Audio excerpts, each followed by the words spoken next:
I reserved the planetarium tunnel for one night. What the stars refused to forgive.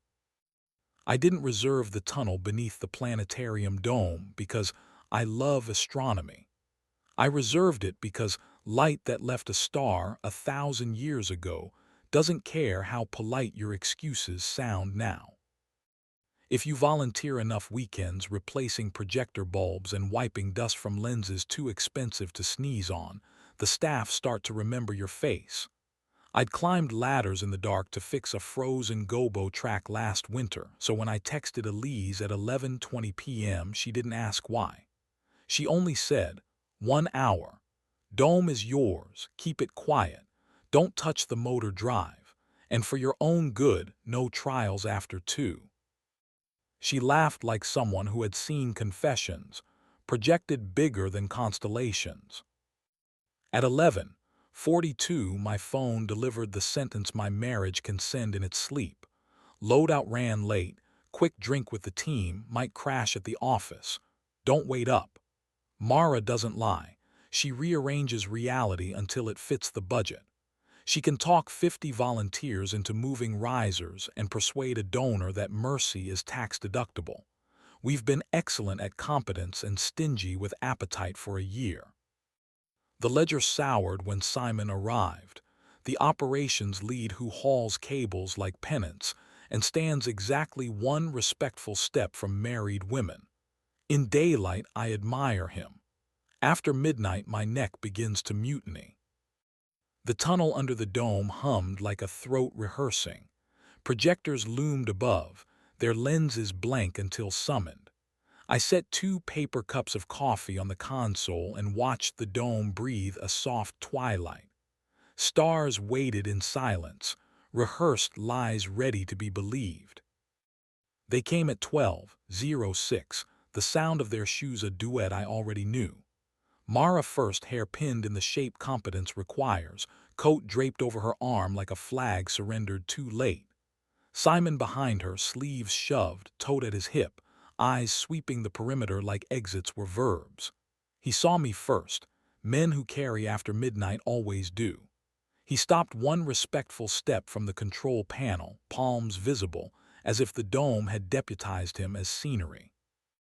"You booked the sky," Mara said, a half-smile I recognized from galas and funerals. "I wanted a ceiling that doesn't flatter," I said.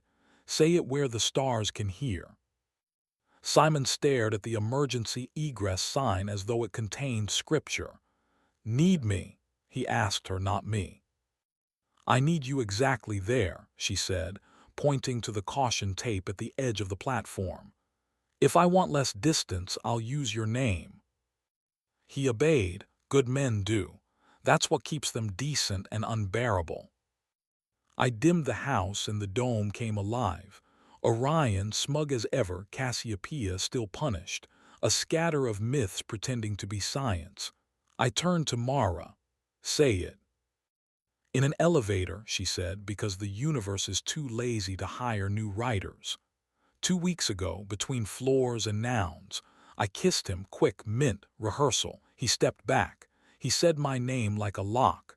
I hated him for being the adult. I hated me for liking that he was. Tonight I almost went through a door I didn't own. I came here instead. "Do you want me to hit him?" I asked, voice small against the dome. "I want you to choose me," she said. "Not rescue, appetite." I set my hand at the back of her neck, thumb finding the small notch I've kept since we shared an apartment with radiators that sang. Her eyes closed like a verdict. I kissed her, jurisdiction, not apology.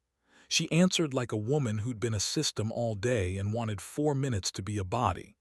My other hand slid down her ribs to the waist where fabric is law. I stopped. Laws keep daylight survivable. She bit my lip, brief and sure, then laughed against my cheek, the laugh that got me through last February intact. "Do you still want to hit him?" she whispered. "I want to thank him for stepping back," I said, "and I want to owe him nothing else." "That I can live with," she said.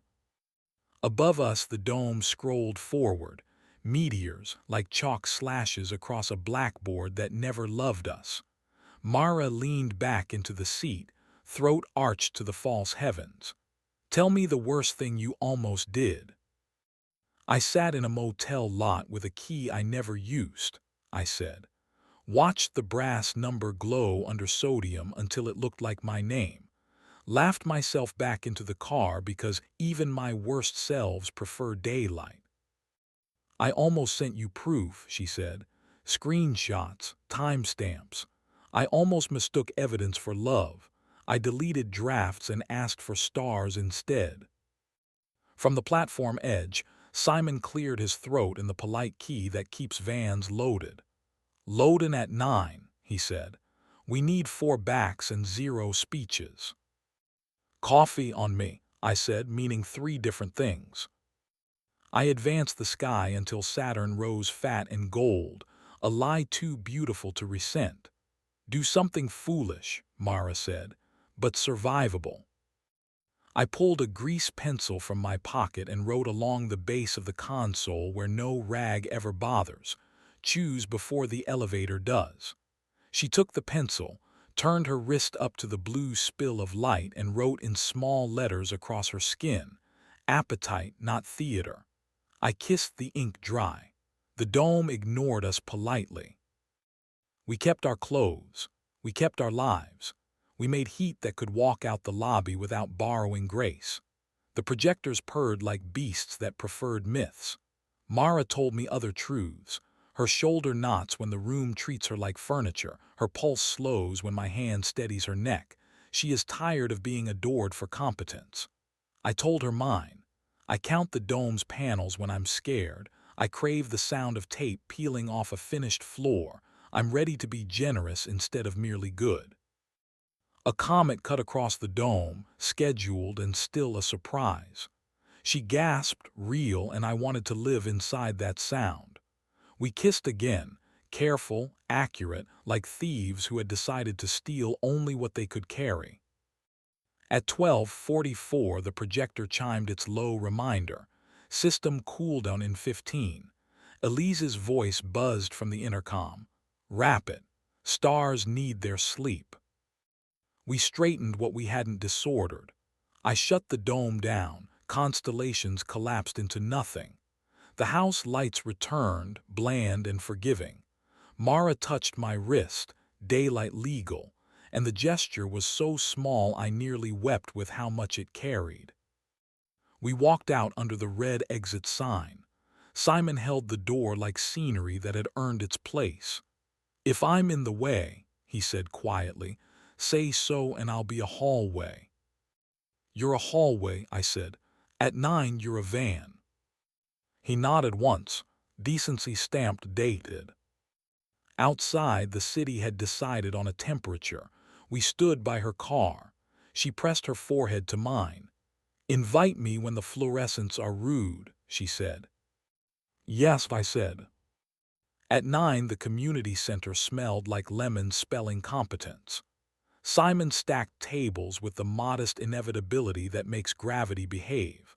I carried the other end. Mara moved through the room with a clipboard, and a mouth volunteers obey without punishing themselves.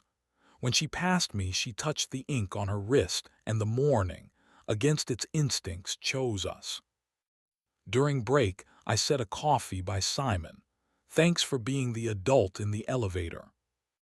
Thanks for booking a ceiling that doesn't flatter, he said. He looked at the wall as if exits deserved respect. We loaded the van without speeches.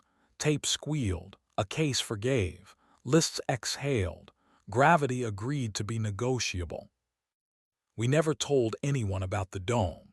We taped a planetarium ticket stub to the fridge under the magnet shaped like the ridiculous boat we bought one summer we didn't ruin. Sometimes when the house auditions for courtroom, we turn off the kitchen light, hold our phone screens up, and tell each other which star we choose if the dome gave us another hour. Sometimes she texts come and means stand beside me while I bend a room into competence and beauty. Sometimes I text come and mean watch me be a body before I become a plan. We didn't stop admiring other people's competence. We did stop confusing it with permission. Heat is a temperature, not a verdict. Stars are witnesses that take centuries to testify. We eat before we try to win. We sleep when the clock forgets its manners. We put our hands on each other in daylight like the sun still issues licenses. And when gossip asks if we have anything to add, we say, we rented a sky that doesn't care about us, kissed under light older than our mistakes, wrote 3 words where no rag will reach, choose before elevators, and left before 2 because even myths keep office hours.